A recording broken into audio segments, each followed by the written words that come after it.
শুভ সন্ধ্যা বন্ধুরা। আজ হলো 12 জুন, 28 জ্যৈষ্ঠ, শুক্রবার।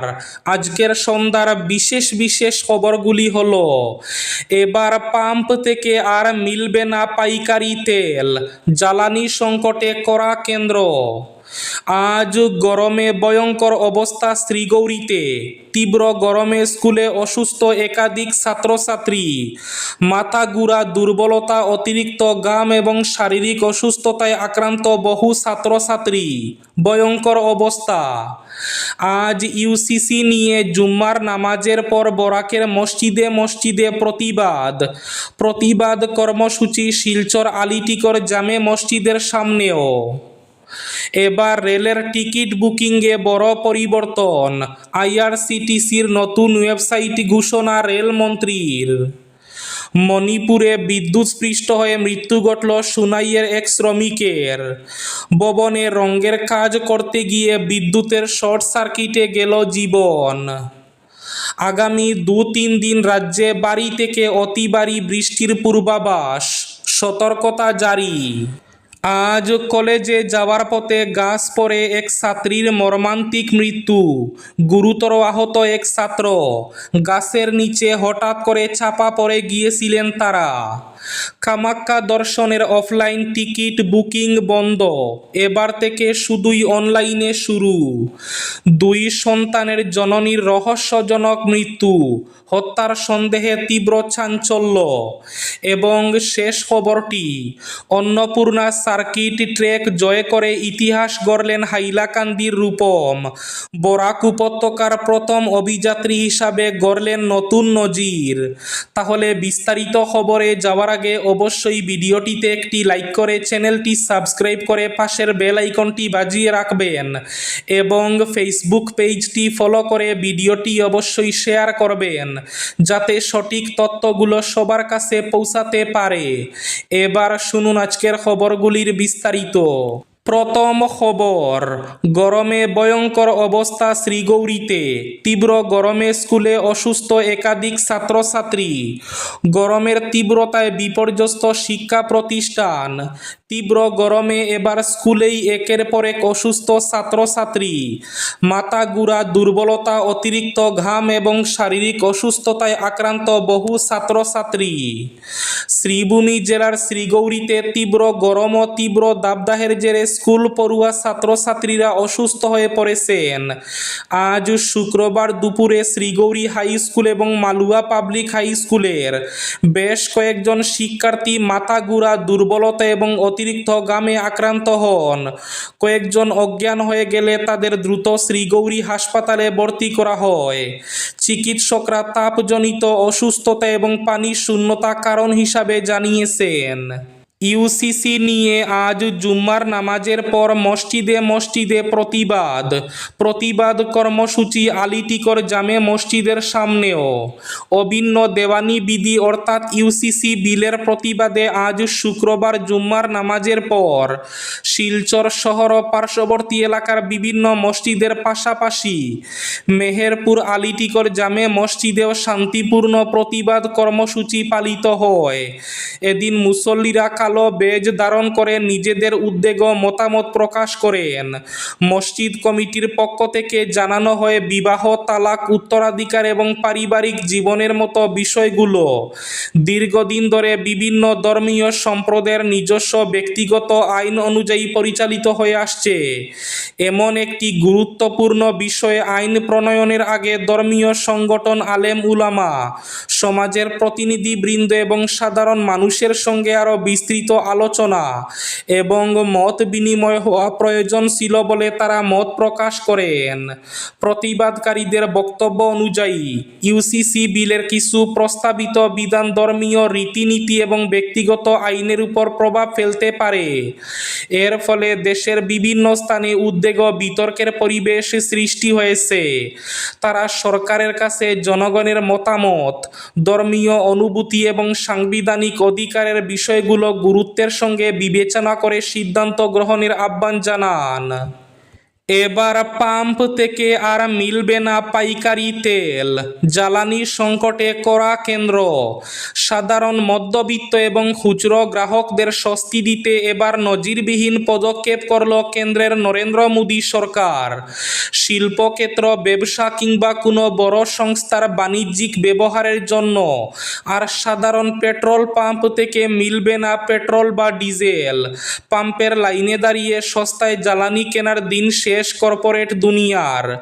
বৃহস্পতিবার কেন্দ্রের তরফে জারি করা এক নির্দেশিকায় স্পষ্ট জানানো হয়েছে, দেশের পেট্রোল পাম্পগুলি এবার থেকে শুধুমাত্র সাধারণ ও খুচরো গ্রাহকদের জন্যই সংরক্ষিত থাকবে। জানা গেছে, মূলত ডিজেলের কালোবাজারি এবং অপব্যবহার রুখতে এই কড়া সিদ্ধান্ত। এতদিন দেখা যাচ্ছিল সাধারণ গ্রাহকদের জন্য নির্ধারিত পাম্প থেকেই সস্তায় দেদার তেল কিনছিল বিভিন্ন কলকারখানা এবং বড় বাণিজ্যিক সংস্থাগুলি। নতুন নির্দেশিকা অনুযায়ী এই সমস্ত ব্যবসায়ীদের এখন থেকে সরাসরি রাষ্ট্রায়ত্ত তেল সংস্থাগুলির পাইকারি বিপণন কেন্দ্র বা হোলসেল ডিপো থেকে জ্বালানি কিনতে হবে। কলেজে যাওয়ার পথে গাছ পড়ে ছাত্রীর মৃত্যু, গুরুতর আহত এক ছাত্র। গৌহাটির মালিগাঁওয়ের বুথনাথের কালীপুর এলাকায় এক মর্মান্তিক দুর্ঘটনায় প্রাণ হারালেন এক কলেজ ছাত্রী। একই ঘটনায় গুরুতরভাবে আহত হয়েছেন এক কলেজ ছাত্র। জানা গেছে, পাণ্ডু মহাবিদ্যালয়ের দুই ছাত্রছাত্রী স্কুটি করে পরীক্ষায় অংশ নিতে যাওয়ার সময় তাদের উপর একটি বিশাল গাছ ভেঙে পড়ে। আকস্মিক এই দুর্ঘটনায় দুজনই গাছের নিচে চাপা পড়ে দীর্ঘ সময় আটকে ছিলেন। স্থানীয় বাসিন্দারা দ্রুত উদ্ধার কাজ চালিয়ে দুই ছাত্রছাত্রীকে গাছের নিচ থেকে বের করেন। পরে তাদের সংকটজনক অবস্থায় হাসপাতালে নিয়ে যাওয়া হলে পথেই ছাত্রীটির মৃত্যু হয়। মৃত ছাত্রীর নাম পরিস্মিতা হাজারিকা বলে জানা গেছে। আহত ছাত্রের নাম জ্যোতির্ময় মোহন। বর্তমানে তিনি হাসপাতালে চিকিৎসাধীন রয়েছেন। কামাখ্যা দর্শনের অফলাইন টিকিট বুকিং শুরু, এবার থেকে শুধুই অনলাইনে। কামাখ্যা দেবালয়ে বিশেষ দর্শনের টিকিট বুকিংয়ের বড় পরিবর্তন আনল মন্দির কর্তৃপক্ষ। আগামী 15 জুন থেকে অফলাইন পদ্ধতিতে বিশেষ দর্শনের টিকিট বুকিং সম্পূর্ণভাবে বন্ধ করে দেওয়া হবে।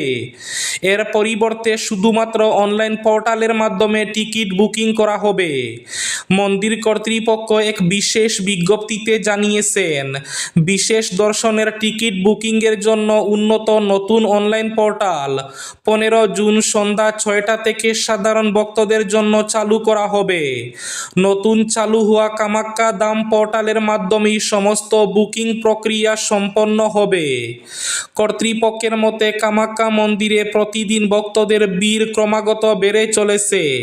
সেই কারণেই 15 জুন থেকে মন্দিরের কাউন্টারে বিশেষ দর্শনের টিকিট সকাল ও বিকেলের স্লট অফলাইন বুকিং ব্যবস্থা বন্ধ করার সিদ্ধান্ত নেওয়া হয়েছে। বিস্তারিত তথ্য এবং বুকিংয়ের জন্য মন্দিরের সরকারি ওয়েবসাইট www.mkdonline.in ব্যবহার করার পরামর্শ দেওয়া হয়েছে। মণিপুরে বিদ্যুৎস্পৃষ্ট হয়ে মৃত্যু ঘটল সুনাইয়ের এক শ্রমিকের।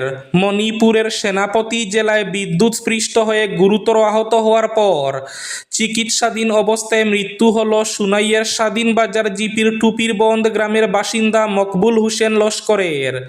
বৃহস্পতিবার গভীর রাতে চিকিৎসাধীন অবস্থায় তিনি শেষ নিঃশ্বাস ত্যাগ করেন।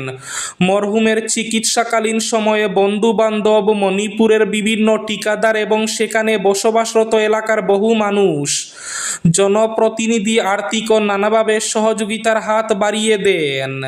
একটি ভবনে রঙের কাজ করতে গিয়ে বিদ্যুতের শর্ট সার্কিটের কবলে পড়ে শরীর ঝলসে যায় ওই যুবকের। রাজ্যে ভারী থেকে অতি ভারী বৃষ্টির পূর্বাভাস, সতর্কতা জারি। আগামী 2-3 দিন রাজ্যের বিভিন্ন অংশে ভারী থেকে অতি ভারী বৃষ্টির সম্ভাবনা রয়েছে। বজ্রবিদ্যুৎ সহ বৃষ্টির পূর্বাভাস দিয়েছে ভারতীয় আবহাওয়া দফতর। সেই সতর্কতার পরই সাধারণ মানুষকে সাবধান থাকার পরামর্শ দিয়েছে অসম রাজ্য দুর্যোগ ব্যবস্থাপনা কর্তৃপক্ষ। দুর্যোগ ব্যবস্থাপনা কর্তৃপক্ষের পক্ষ থেকে থেকে জানানো হয়েছে, সক্রিয় মৌসুমি পরিস্থিতির জেরে 13 জুন পর্যন্ত রাজ্যের বহু এলাকায় বৃষ্টি চলতে পারে।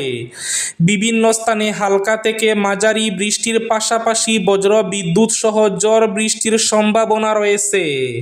রেলের টিকিট বুকিংয়ে বড় পরিবর্তন, আইআরসিটিসির নতুন ওয়েবসাইট ঘোষণা রেলমন্ত্রীর। ট্রেনে যাতায়াতকারীদের জন্য বড় ঘোষণা করলেন কেন্দ্রীয় রেলমন্ত্রী অশ্বিনী বৈষ্ণব। তিনি জানিয়েছেন, আগামী 15 জুলাইয়ের মধ্যে চালু হবে আইআরসিটিসির নতুন ওয়েবসাইট। দীর্ঘদিন ধরে যাত্রীদের অভিযোগ ছিল টিকিট বুকিংয়ের সময় ওয়েবসাইট ধীরগতির হয়ে যায়, কখনো সার্ভার সমস্যাও দেখা দেয়। সেই সমস্যার সমাধান করতেই এই পদক্ষেপ নেওয়া হয়েছে। 2 সন্তানের জননীর রহস্যজনক মৃত্যু, হত্যার সন্দেহে চাঞ্চল্য।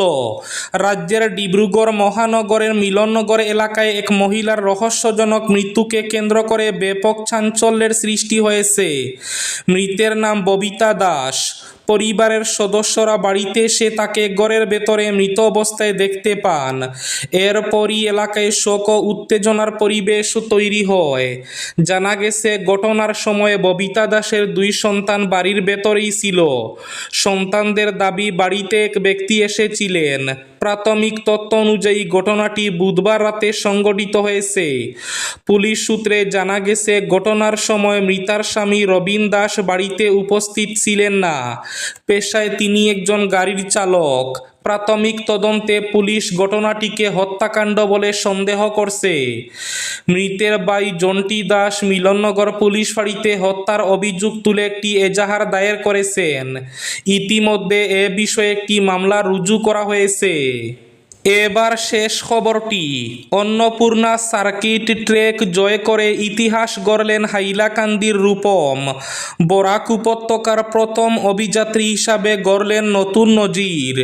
নেপালের বিশ্ববিখ্যাত অন্নপূর্ণা সার্কিট ট্রেক সফলভাবে সম্পন্ন করে এক অনন্য কৃতিত্বের অধিকারী হলেন হাইলাকান্দির যুবক হিমাদ্রি সিং। জানা গেছে, বরাক উপত্যকা থেকে তিনি প্রথম ব্যক্তি যিনি এই কঠিন ও চ্যালেঞ্জিং ট্রেক সম্পূর্ণ করে নতুন ইতিহাস সৃষ্টি করেছেন।